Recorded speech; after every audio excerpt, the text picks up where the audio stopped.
Welcome to The Adoption Show, where every week we shine a light on the incredible journey of shelter dogs and the heroes helping them find their forever home. Across the country, we meet thousands of dogs waiting for a second chance. Here, we meet the dedicated individuals and organizations making that possible. Join us as we explore heartwarming stories of hope, resilience, and the unbreakable bond between humans and their canine companions.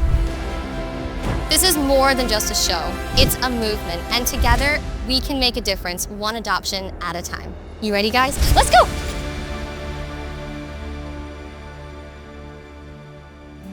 On the Adoption Show, saving lives is fun together. On the Adoption Show,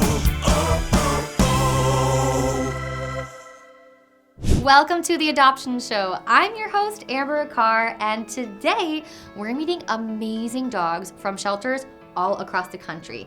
And if you adopt one through us, we're gonna send you a special gift to help you and your new pup get started. So let's begin.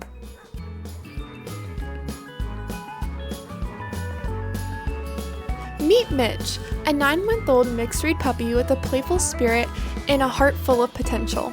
Like any puppy, he's full of energy and loves to run, play, and explore everything the world has to offer. Every day is a new adventure for this curious young pup. While Mitch can be a little shy when meeting new people, he just needs a little patience and kindness to let his personality shine. Meet Mavis, a hound mix with floppy ears and a curled tail that seem to have minds of their own. She turns heads everywhere she goes, and it's easy to see why. A weakened back leg from her past hasn't slowed her spirit for a second. She still greets every walk and every new trail like it's the best day ever. This joyful girl is ready to find her people. A fun-loving 3-year-old who is always ready for the next adventure. Toys are his favorite thing in the world, and when it comes to fetch, he could go all day long. He loves getting outside for walks and exploring with his people, and he gets along great with other dogs too. Weasel is active, playful, and full of heart, and he is looking for a family who loves playtime just as much as he does. Meet Ollie, a fun-loving shepherd mix who perfectly balances adventure buddy and cuddle bug. He's the kind of dog who's ready to join you for long walks, outdoor fun, and plenty of exploring, especially if there are new smells to discover along the way. Ollie is smart, active, and loves keeping busy with puzzle toys, tennis balls, and anything soft or crinkly he can play with. But after the excitement, his favorite place is right beside his people. This sweet, goofy boy is Sticks. Happy and energetic, this 4-year-old's favorite things are meeting new people, playing with chew toys, and going for walks. Sticks loves attention. Whether it's from familiar faces or meeting new friends, he loves all the pets and scratches he can get. He's also a big fan of treats and already knows some of the important commands like sit and wait. While he's great around people, he's not the biggest fan of other dogs, so he needs to be the only doggy in the house. It's never been easier to change a life. Just visit the shelter's website or scan the QR code. Every dog you just saw is waiting, and when you mention the adoption show, we'll send you a welcome home gift for you and your new pup.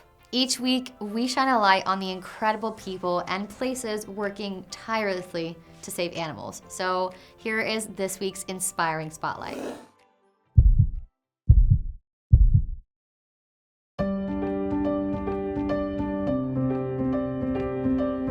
We are here at the Animal Pad in San Diego, California, and this is the place where Joe Musgrove got his dog, Theo, and there's one of the bobbleheads. Oh, hey! Hi, I'm Amber. Hi, Lauren. Nice to meet you. Thanks for meeting with me today. You guys do so many amazing things for animals, and we did get to meet Special Theo, who came from you guys. God, yes. Can you tell Such a me good boy. all about Theo's story? It's pretty crazy. We rescued Theo's mom, named Rosie. This was years ago at this point. She was so malnourished. She had such atrophy to her jaw that her mouth just hung wide open. She was so skinny that we couldn't tell that she was pregnant. And about 2 months later, her foster started saying, hey, she's either having like really healthy weight gain, or is there a possibility that she's pregnant? Maybe there's something else. It's not just that. Yeah, and with street dogs, honestly, they come to us in such terrible conditions that we really don't know. She actually came to our HQ here to see our vet, and while she was waiting for her appointment, she gave birth to one puppy. Oh my goodness. And then 3 more came. So there was a total of 4, and Theo was one of them. Oh and my so goodness. Rosie was adopted by her foster, and Theo went to Joe and his fiance Erica. Oh and my goodness. And you guys still stay in touch, which is so we still stay in cool. touch. We still get to get updates on him all the time. It's like the best of all the worlds to get to Yeah. see that dog living the life. that And he's getting living. to like have one of the bobbleheads here. Yes, I know it. Yeah, Can you absolutely. guys give me a background of how you started? Because obviously you've changed a lot of lives. Yeah, so we started in 2015.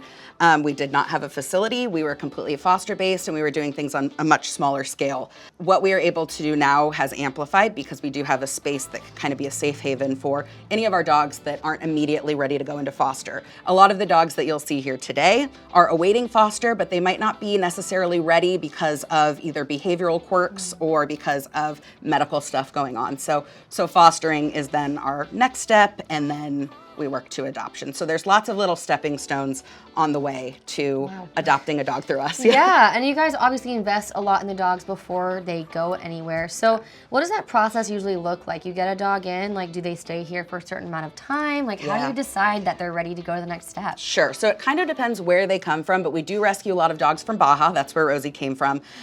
So those dogs need to be with us quarantined for a little bit longer. So we have a 10-day minimum typically on a dog stepping foot in this building and then leaving. And that gives us time to assess both their behaviors, but also their medical, because a lot of these dogs have things that sneak up on you, obviously. Right, as in like, Rosie's case. a whole litter of puppies. Exactly. Which sounds wild because you wouldn't think that would be something that What happened? you but wouldn't it, know. I mean, But yeah, it's honestly, these dogs amaze us every day with Yeah. what they've been through, how resilient they are, and just how loving and trusting they are. the things that you have here are really meaningful. Like this wall back here, the in loving memory. Yeah. Was that intentional? Absolutely. So because we call ourselves an all breed, all need rescue. So we really do rescue dogs that are extremely sick. We rescue dogs that other rescues would say, No. absolutely not. Yeah. And that people, your average person might say, why are you doing that? These dogs are otherwise suffering. And if coming to us and giving them the best fighting chance is all that they get out of their lives, then we're going to be the ones to give it to them. There are some dogs, unfortunately, that come to us and I think sometimes feel the first amount of like safe that Like they've ever felt. peacefulness, Yeah. yeah. Yeah, and sometimes that can take over and they're like out of that fight or flight mentality. And we find it's crazy because it's like you have every resource now to get well, and sometimes They're it's like, just "No, not going to happen. I just want that piece. Yeah. And we listen to our animals. That's like a huge thing. We're huge advocates for listening to the specific dog. It's not black and white in rescue ever at all. So many gray areas, and these dogs really communicate with us and tell us, we feel like we can have good enough relationships to understand that. So Now, I noticed there was someone here that I wanted to ask you about because he didn't have back legs, but Yeah. he had back wheels. I thought that might be good to ask about. Yeah, he's a very interesting fella. His name is Bilbo. So he came to us from Arizona from a case called the Chandler 55, where it was 55 special needs animals that were being hoarded in a single woman's home. She was under the facade of being an animal rescuer. And so she was kind of poaching and looking for rescues that had special needs animals and presenting herself as a rescue they could either transfer to or as a potential adopter. Bilbo was one of 55 animals to survive this woman's house. He had been originally from a rescue that it was in the Mojave Desert. And we were working closely with Arizona Humane Society, transporting these dogs back and forth. We were just transporting them here, getting them out of Arizona, and then that rescue was going to pick them up. And then they got here and all of our volunteers fell in love with them. And we said, what's your situation? What's your setup? There was a reason you sent him to this woman to begin with. Obviously, you did this with good intentions, but there was a reason.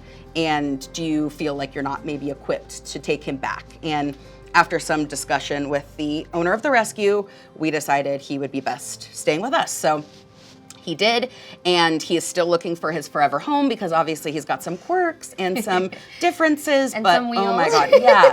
But he makes all of us so happy here. We all smile every day. I'm so surprised and shocked he's being good right now because Aw, he's typically being so if good. somebody is in this lobby that is his friend, he is screaming for the attentions. He loves people of all ages. I think he's been a part of our camps. He's done great with kids. Yeah, I don't think that he has many specifications other than someone that's willing to learn how to care for an incontinent dog and a dog that's on wheels and a dog that needs some extra TLC. For anyone watching and anyone listening, and they're maybe interested or opening up to adoption, is there anything that you would say to someone that is maybe considering it and listening to this? Yes, totally.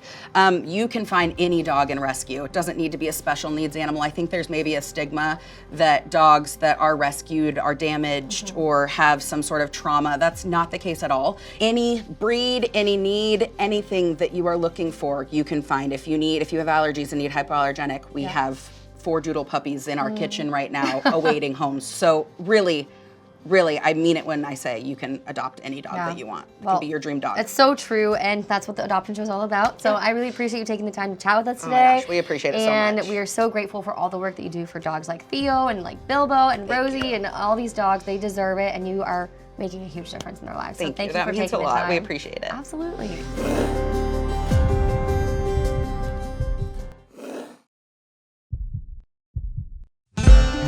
All right, I am here with Jake Martin from the Washington Commanders. Yes, ma'am. Now, I know that you play with football players, but you also play with dogs, and we're here at Humane Rescue Alliance. Yes. How on earth did you go from playing football, sacking quarterbacks, to this? I would say my passion for animals and their passion for animals align perfectly. How? I love it, but how? I want to know. I think, one, they do such a great job in DC with their adoptions and fostering and just the care that they bring to these animals and the services they provide to the community. And not just like animals in need, but pet owners in need as well, So I think that's super important. If you can help dog owners, cat owners, provide for their pets, I think that allows them to love their pet that much more. I love that. Now, I know that you have probably adopted a dog or two. Has that really inspired you getting involved with the rescue here? Yeah, without a doubt. I think, so I rescued my first dog in 2019, 2020-ish. Seeing the conditions or some of the stories that are behind some of these animals that end up in places like this, I think that had a bigger impact on me, especially when there's so many people that are looking for companionship or may not know that a companion may benefit them, So I think it's important for all of us to not only have a dog, but, dog people are great people. Yeah. I think pets are great. I think dogs are great, I say pets because I have snakes and those kind of things. Nice. So. Did you rescue snakes too? I mean, there are places to rescue snakes. Yeah, too. I wish I'd known that. Yeah, well, that's really inspiring to hear that you obviously want to help people and dogs, but I want to kind of dive into how do you manage to fit in not only taking care of your pets, but also being so involved in the rescue here? Obviously, I try to do what I can, with the time constraints that I have. I think most importantly, I think it's important for me to use my platform, my voice, to bring awareness, bring some eyes to the shelter, and I think that's also very, very beneficial. And when I do have the time, I love to come down here and hang out. What is your favorite part about being involved with animal rescue and using your platforms? What's your favorite part about that? I would just say the people that make this organization go. All the people that I've come in contact with from the Humane Rescue Alliance, they've been by far some of my favorite people I've met thus far in my life. They've done a great job, promoting and doing all of this, so. That's so great.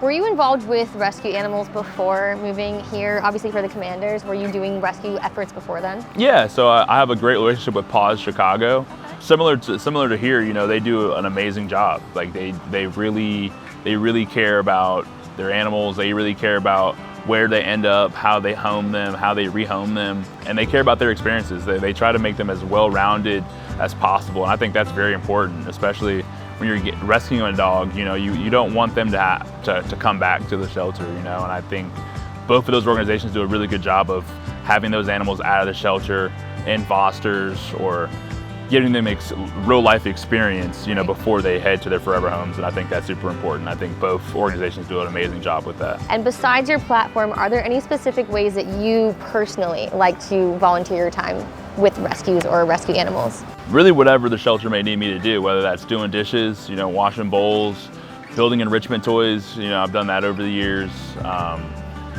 Any way I can offer my services, I'm not afraid to get down and dirty. I imagine they probably give you the dogs that are really hard to wrestle too. They're like, oh yeah, he's gonna take this dog. He can wrestle him down to the floor.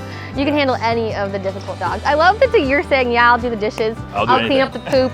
I'll walk the dogs. But that's like, if you can do it, everyone can do it. Yeah. And it's really inspiring to hear that you're involved in this world of rescue. You're so passionate about it. Is there anything you'd want someone that was watching this to take away from what they're watching right now? Go get a dog. or cat, but dog, yeah, get a dog. go get a furry friend. It'll change your life. I love that. And thank you for all of your help here at Humane Rescue Alliance and all of your help with rescue animals everywhere. We really appreciate everything that you're doing. Awesome, thank you. Thanks.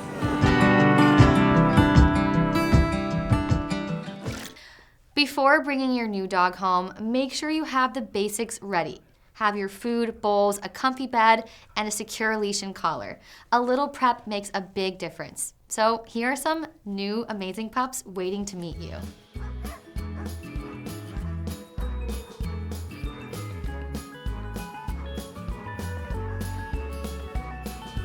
Zeus is a 10-year-old pit bull terrier mix who has been looking for a home at Austin Pets Alive for the last 4 years. He's potty trained, he's crate trained, he loves being at a home. He's so relaxed and comfortable when he can just hang out on his own. The best thing about Mr. Zeus is his complete love of stuffies. Meet Ranger. He's a 1-year-old male mixed breed pup with the most playful spirit you'll ever meet. Ranger came into the shelter as a stray, and now he's ready to find his forever home. Ranger is full of fun and enthusiasm. He loves to run, explore, play, and just be on the move. If you got tennis balls, bring them along. They're his absolute favorite. Blossom is a gorgeous 4-year-old Staffy mix available for adoption at Bubbles Dog Rescue. She has medium energy, she loves to play fetch, and give all of the cuddles. She will hug you first thing in the morning and when you come home. She is low maintenance in the home, house and crate trained, and relaxed.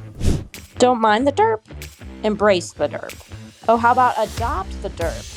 Bandito is a 4-year-old American Foxhound Lab Retriever mix and is a complete goober whose love of toys may only be trumped by his love of naps. Bandito would prefer someone that works from home while he adjusts to home life again. He has been in the shelter system for more than 3 years, so he appreciates routines and patience as he figures out home life again. When Trudy first arrived at Mitchell County Animal Rescue, she was too nervous to let anyone close. But little by little, with patience and love, something shifted. This 5-month-old puppy found her confidence, found her voice, and found her joy. Now she meets every new face with excitement and every walk like it is the greatest adventure. Trudy did the hard part. She just needs a family to take it from here. Are you a good boy? Yes. Are you a good boy? There are so many good boys and girls. They're all waiting for someone just like you. Make the call, send the email, just don't wait. And now, for the tip that might just make your adoption journey even smoother, this week's Adoption A to Z. Behavior. Understanding your dog's behavior, especially in the early days, is key. Newly adopted dogs can be shy, overexcited, or anxious. So knowing how to interpret cues like barking, body language, and chewing can help you respond with empathy and structure. One thing I like to remind people is to remember the 3-3-3 rule. It takes 3 days for your new pet to decompress in their new home. It can take 3 weeks to kind of start to settle in and get comfortable with the environment, and it can take up to 3 months for you to establish a bond and new routine with your pet. So keep that in mind when bringing home a new pet.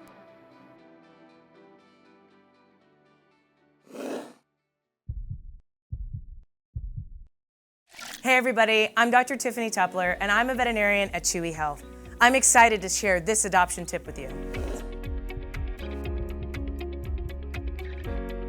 creating a safe space, or what I like to call creating independent time, is one of the most important things you can do, especially during those first 3 days and those first 3 weeks of bringing a dog home. And the reason we say this is let's be relatable to people. So think about you're off to college, or you're moving into a new suburb, or you just bought a house. You really want to be able to have a place where you, yourself, can actually feel relaxed and contained. So maybe that's your library, maybe that's your office, maybe that's your den, or a small shed where you can read or knit, or maybe do some woodworking. The same thing applies to dogs. And so when we create safe spaces, we have to make things that are relatable for them. And so number one is this has to be a place that's far away from any foot traffic. So when we think about setting up a crate, I know a lot of people may be against crating, but don't think of this as a crate, think of it as creating a cave. So what we're gonna do is that dogs, even though they're not wolves, dogs still want to have a space that's kind of away from everybody, but also is containing, right? Like think about when you want to warm up over your blankets, you want to feel safe in that space. So think about places where people aren't going to go. So you don't have to have a big house to do this. Just think of like, maybe my bedroom, or maybe that bathroom where maybe not a lot of people go. Opening a crate, and you can even take the door off, maybe putting a cover if it has a lot of openings, because no animal wants to feel like they can look out into everything.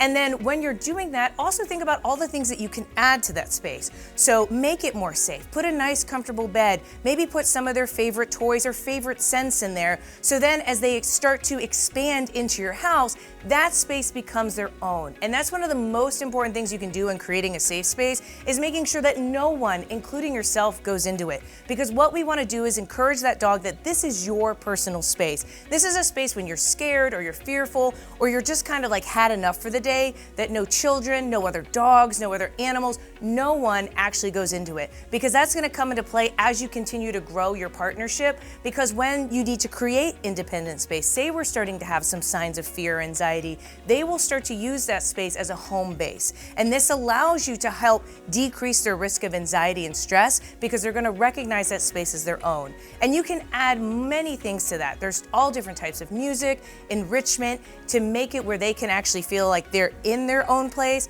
including pheromones and supplements and all different types of stuff. You can be super creative with it, but just keep in mind, if they start to get fearful in that space, that diminishes the purpose. So you really have to think of it as this needs to be a place that is just theirs, for them, and you're going to want to keep it for a long time, not just for the first couple weeks or even the first couple months. It may be for a lifetime, or at least a few couple months to a year while you're introducing them to your home.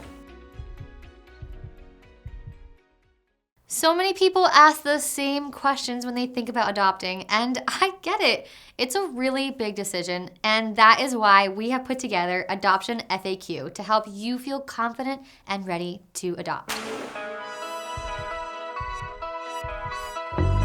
Okay, Dr. Courtney Campbell. Yes. If I'm adopting a new pet, Okay. what veterinary care are they going to need? It's all about that initial visit, right? That initial visit tells us so much. Why is that? Because when you know normals, the abnormal becomes so much more apparent. So when you adopt a new pet, first things first, see a veterinarian, establish that relationship. They can definitely give a very thorough physical exam and identify what's normal for your pet. In addition, they'll talk about ideal time for spaying and neutering, they'll talk about microchipping, and they'll talk about prevention programs like vaccines and parasite prevention programs. So that first visit can mean so much.